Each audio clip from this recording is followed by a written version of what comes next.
ការវាយប្រហាររបស់អ៊ុយក្រែនទៅលើមូលដ្ឋានទ័ពអាកាសរុស្ស៊ីបានធ្វើឲ្យខូចខាតយន្តហោះទម្លាក់គ្រាប់បែកស៊ូ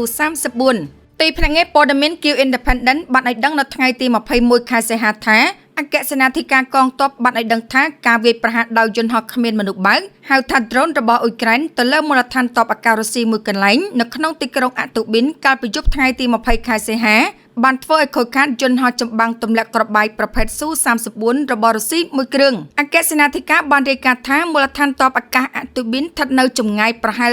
650គីឡូម៉ែត្រ404ម៉ៃល៍ពីខ្សែត្រៀមជួរមុខហើយជាទីតាំងនៃមជ្ឈមណ្ឌលសាកល្បងយន្តហោះរដ្ឋទី929របស់ក្រសួងការពារជាតិរុស្ស៊ី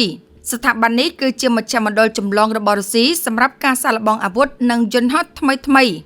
យន្តហោះចម្បាំងស៊ូ34ជាច្រើនគ្រឿងត្រូវបានដាក់ពង្រាយនៅមូលដ្ឋានអាទូប៊ីនពួកវាជាយន្តហោះចម្បាំងទម្លាក់គ្រាប់បែកដែលមានមុខងារចម្រុះដែលអាចប្រើប្រាស់គ្រាប់បែកមានប្រព័ន្ធនាំមុខ KAB និងគ្រាប់បែកផ្ទុះខ្លាំង FAB ប្រភេទផ្សេងៗគ្នាយន្តហោះស៊ូ34ក៏ត្រូវបានប្រើប្រាស់សម្រាប់បេសកកម្មឆ្លប់យកការនិងសង្គ្រាមអេឡិចត្រូនិកផងដែរហើយវាអាចបាញ់បង្ហោះមីស៊ីលប្រភេទពីអាកាសទៅដីការវិភាគតាមរយៈប្រភពព័ត៌មានបើកចំហកាលពីពេលមុនបានបង្ហាញពីសញ្ញាកម្ដៅនៅលើទីលានអាកាសបន្ទាប់ពីការវាយប្រហារដោយយន្តហោះគ្មានមនុស្សបើកដែលជាសញ្ញាបង្ហាញថាយន្តហោះទម្លាក់គ្រាប់បែកនោះអាចរងការខូចខាតនេះបើយោងតាមសេចក្តីរាយការណ៍របស់ Axie Lenova Plus